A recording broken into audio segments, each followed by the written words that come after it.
Welcome, everybody. I'm going to be doing a Hound Dog series today. I'm going to try to do 5 different recordings with 5 different strategies, and we'll see how they turn out. This is a 5 entry max contest. They just opened. It's going to fill quickly, so I'm going to try to knock all these out today. So today in this one, we're going to be doing a RB heavy build. Not a build I like doing a lot, but I think I'm going to try to implement it in the best way I can and in a way that I think makes sense. As you can see, I went Barkley and Marvin Harrison. I think that makes more sense. I'm going to go low RB. Gibbs is like a guy I think is going to smash some weeks, but there's going to be weeks where we get David Montgomery scoring 2 touchdowns and he might not have a great week. And I feel like Barkley is like pretty safe to. He honestly could score a touchdown every week. He could, we'll see what happens with him. I think he could be a great pick. I mean, I'm not picking him a ton, but for the sake of this test, we're going to do some Barkley builds for this type of team and this type of build. So I'm going to be going running back heavy on this one. So I'll show you guys the progress as we go. And this is the 1-2 turn pick. So beautiful, beautiful. So now we're going to land on Derrick Henry to join our team. We got Derrick Henry, Saquon Barkley. Love that. That's a very older start. That's something I'm used to, but I don't mind it for this situation. And then probably Tank Dell makes some sense for me. Definitely not Hurts. Higgins is in the mix, I guess.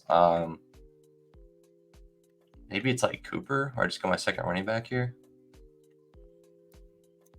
Let's go Tank Dell. Get some. Let's swing for upside on those two, and we can make it up later. So one thing about a like heavy running back build is I don't think in the current landscape you can do it very successfully like this guy's doing. I think Brees just lines up perfectly to do like an anchor build with Brees, or same with Bijan. Maybe if like Gibbs, like Bijan Gibbs, that's really fun. Like I would have loved to do this as my start for this build. It would feel like a million times better than what I'm doing with this one, but it's not bad. But definitely I'm going to talk about a few of my strategies in terms of like catching up at running back. We'll talk a lot about that throughout this whole entire series, but in this specific episode, we'll definitely be talking a lot about catching up at running back, or catching up at receiver, and how we want to do that. And I think I have some ideas in mind. It's going to be hard to implement, but I think I have some ideas that will definitely get us in the right place. And this isn't an optimal strategy in my opinion as going heavy running back, but I think there is a way to do it that makes some sense. And if things break our way, it could work out. So we'll chat about that here. And yep, that's the 3-4 turn. All right, so decision gets a little bit harder here because I am trying to go 4 running backs here, or 3. So it kind of makes my decision a little bit difficult here. But I think how I want to play this is I'm going to grab Mixon and just eat the week 14 situation. That's fine. People are pretty weak on week 14 to begin with. And then to try to catch up at receiver. Oh, man. I'm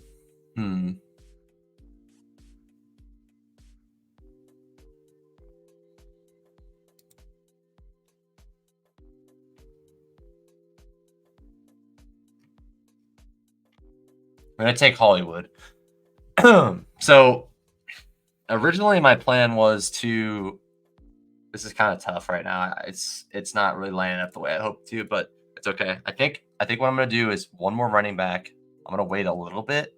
For the next running back, but one more running back. And then I think I need to go 3 quarterbacks, and then I'm going to go 2 tight ends. So I'm probably going to be finding some tight ends here soon. I don't know. It didn't line up. I would have loved to have done this Bijan Gibbs thing, and then I would have felt really good. But that's not how it works always. So we'll see if we can land this one. It's going to be hard. Obviously, it's not a optimal strategy like I already mentioned, but I think starting this seems fine. I mean, we got 3 guys that are going to have a ton of volume this season. And A-Rich was definitely on the menu there. Didn't want to go that direction. We have another guy that's kind of doing the same thing. Except he has no receivers, which we'll see how he lands the plane. But yeah, I don't mind this start, like, for what we're trying to do. We're trying to accomplish something a little bit different. So what I think I want to do is I want to go 2 tight end. I'm going to go 3 quarterback, and then I'm going to try to hammer receivers and get some values on guys I think may be underpriced. And I'm going to kind of stack my bet on top of that with my quarterback, where I can say this guy is underpriced, quarterback is also underpriced, and I can kind of win both ways since I'm going to be losing at receiver most likely and potentially quarterback. That's the 5-6 turn. Let's do it.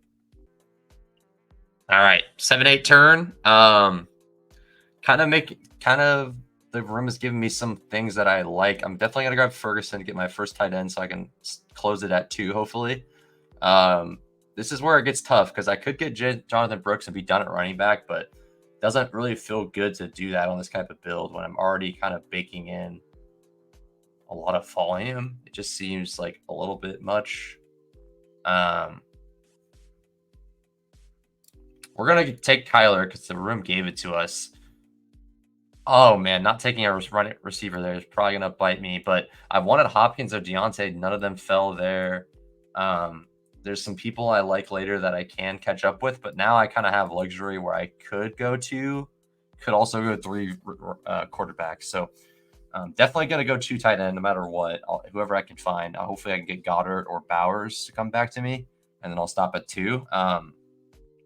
And this is what you got to do, I think, if you really want to go heavy running back. You need to make sure you're still supplementing. Like, it's like, all right, I'm going to take my running back broccoli today, but I need to make sure I throw in some dessert and throw in my, main meal and throw in a receiver in the same vein instead of like, all right, I'm going to go cabbage, broccoli, and celery, and then I'm going to not grab any like, chicken, whatever analogy you want to make. I just think like, in this current landscape, you just can't afford to just leave those receivers on the board with how much they're pushed up. And whether it's right or wrong, you just have to play the market and know that if receivers are going to be pushed up so much, you got to adjust to that market price and either go with it or you're going to get fall behind fast if you don't. You try to adjust. So this is the way I feel like the best. Like you could probably like the Bijan Gibbs. I think you can manage that, and then you need to like chill on running back a bit.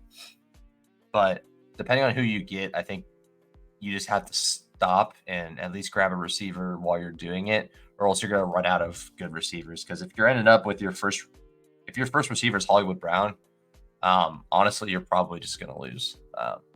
Maybe you could take 12 receivers and maybe make up for it, but you probably won't find the upside you need to get you there, and then let alone like get you over the hump in the late weeks when it matters the most. So, just my thoughts there. And yeah, 1-3-3-1, Kyler, Barkley, Henry, Mixon, Marvin Harrison, Tank Dell, Hollywood Brown, Ferguson through 8 rounds. So let's keep it rolling. 9-10. All right, here we go. 9-10 turn. Feel decent about this spot. I'm going to grab Lockett, and I'm going to grab Goddard. Feel two guys I do feel pretty decent about picking. Lockett kind of just always gets there. And I think with that offense, I'm bigger. I mean, I like JSN a lot, but like where Lockett is being priced, I think he has room to go up, or maybe not go up, but at least like hit his draft capital. If not, he'd be succeeded a little bit.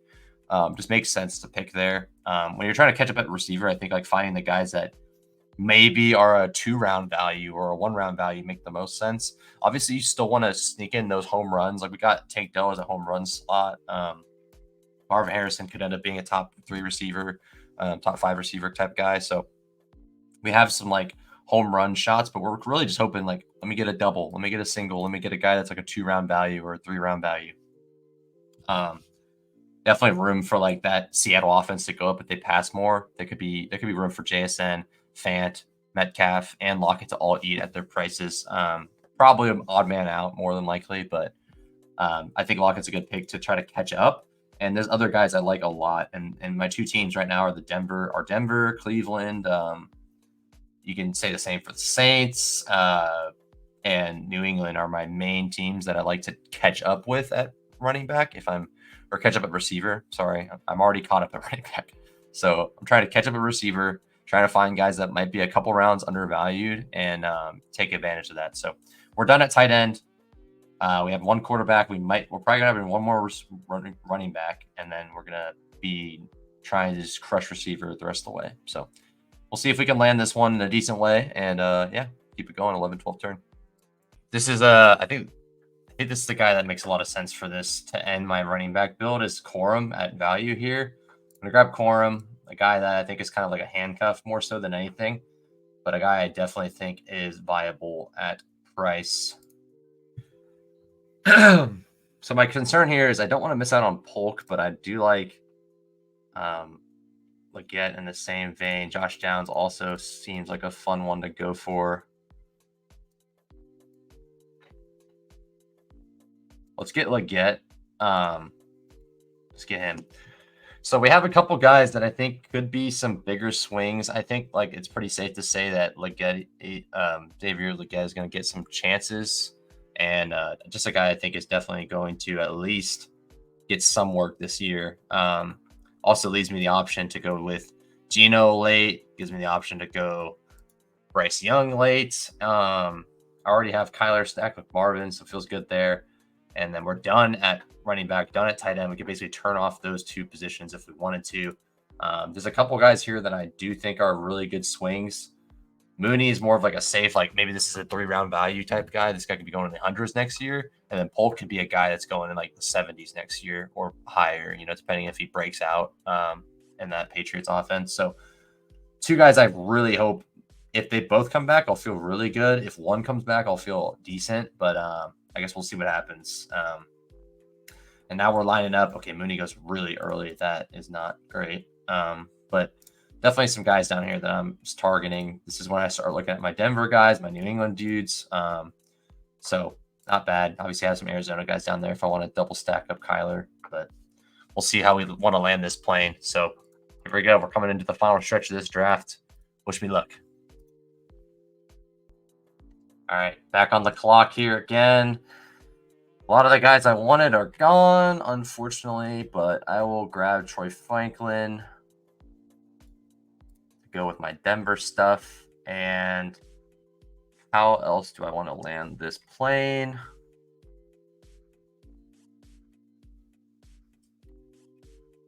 Yeah, let's just do it, man. Let's just go for it. I think I'm going to go Mims and going to double tap Franklin Mims, and then I'm going to double tap. Obviously, I would have loved to get Sutton on this team because I think Sutton is the best like of the three for value wise. But there's a world in like a, assuming rational coaching from Sean Payton that they Mims and Franklin both get there in a way. So don't hate it completely, but like I said, this is out of my comfort zone for me as well. But we're trying to test something, and hopefully we can talk about this and.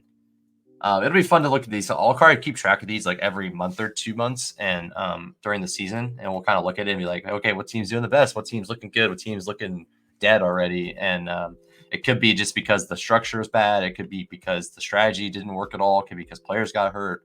Hopefully we can kind of decide like, okay, this strategy is good in this scenario if these players hit, or, if you ended up with Jonathan Taylor in Henry instead of Barkley and Henry. It could be something very simple like that. Like this strategy would have worked really well if you did this, or the strategy just wasn't going to work at all because you needed JJ or you needed AJ Brown, you needed Garrett Wilson with those guys. So who knows what it'll look like here in January or in December coming up, and obviously 2 months throughout the season we'll figure it out, but. It'd be fun to keep track of these strategies. This is the first one I'm giving a go on the Hound Dog, and I got 4 more entries to go after this, so should be fun to play around with, but we'll see. Coming up on the 15-16 turn. All right, these should be pretty straightforward picks. Just got to hope I don't get sniped on my quarterback. I definitely could get sniped on Drake May, but I feel pretty confident I'll get Knicks, but we'll see. We'll see what happens. Hopefully I don't get sniped because that would really hurt this build, but I have my next 4 picks pretty much laid out for me. They're right here at the top of the queue. So ideally, that's how I'm going to finish this team, and I'll kind of go over my thoughts at the very end. And like I said, we'll keep track of the squad as we go. So we'll go Javon Baker and Demario Douglas, or we could go Kendrick Bourne if we want. And we can lock May up now. I think probably Douglas might be better just because – who knows how much Kendrick Bourne's going to miss. It's hard hard to say.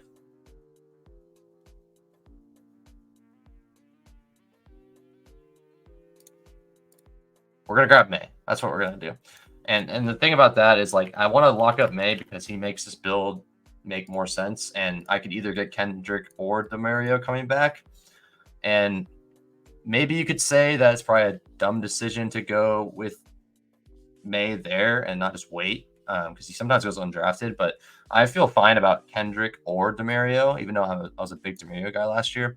I actually feel pretty confident that once Bourne is healthy, he might be like up there as a target guy for them. So, and whereas I feel pretty confident that I'm going to get Knicks coming back for sure. So I think you go Knicks, Kendrick Bourne next 2 picks feels just about as fine as Knicks and Douglas. Maybe it'll hurt me, but we'll see.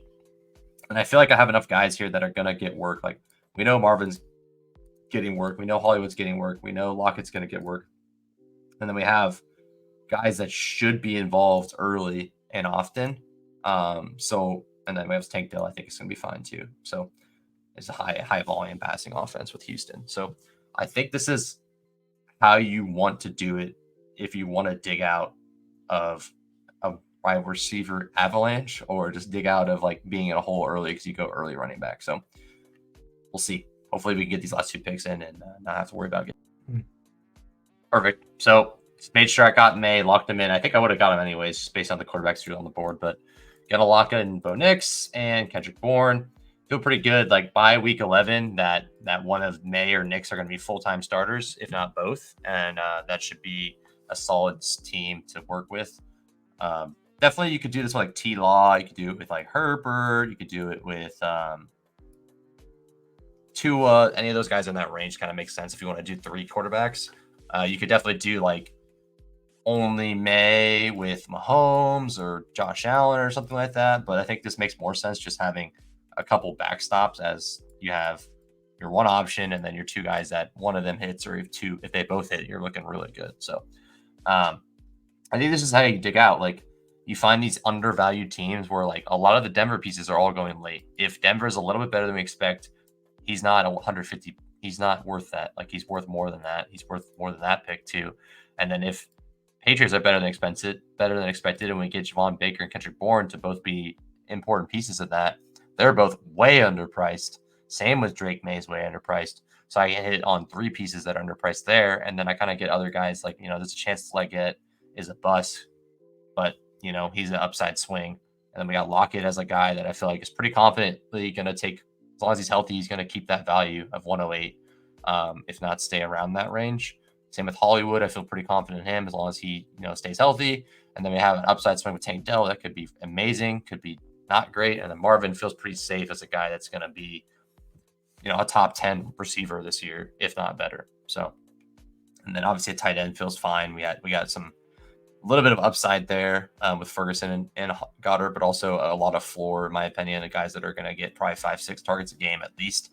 And then obviously running back, self-explanatory. We have tons of volume up here top, and then we got Corum as like a upside swing / handcuff / maybe he gets work early. So I kind of like that as well. So fun team. Kyler Murray, Drake May, Bo Nix, Saquon Barkley, Derrick Henry, Joe Mixon, Blake Corum, Marvin Harrison, Tank Dill, Hollywood Brown, Tyler Lockett, Xavier Legette, Troy Franklin, Marvin Mims Jr., Javon Baker, Kendrick Bourne, and Ferguson and Goddard at tight end. So in my opinion, this is how you draft a heavy running back team. I know a lot of people like drafting heavy running back, and I think they kind of do it in a even worse way than it may just is already unoptimal or not optimal in my opinion. So I think there's people that make this mistake of going Saquon Barkley and they grab 4 more running backs. That's a mistake in my opinion that will really hurt your advance rate, if not completely demolish it. So yeah, Hound Dog, we got 1 out of the 5 entries done. We're going to keep on rolling, and this thing is 40% full, so we got to get going. So appreciate you guys hanging out, and I'll see you guys next time.